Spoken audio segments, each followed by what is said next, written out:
Katie here at Power Plant Gym. We are going to be going over a warm-up that we use for box jumps. So typically we will use this if we haven't done anything terribly explosive yet in the workout or warm-up to get our muscles, particularly in the lower body, primed and ready to actually do an explosive movement. So it's not super safe to go from being cold or doing a slower movement directly into an explosive movement. So this kind of bridges that gap between a slower movement and a more dynamic one.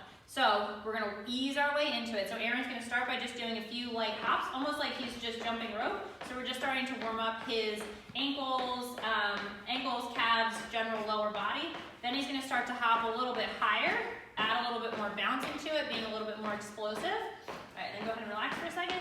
So the next thing we're going to do is incorporate a tuck jump. So tuck jump just means bringing your knees up towards your chest. So we're tucking our knees in the jump.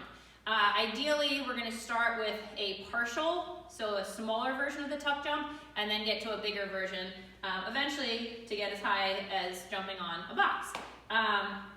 We want to make sure that we're not donkey kicking through this, because when we jump on a box, we don't want to be going back and then up. We want to be tucking up to make that jump.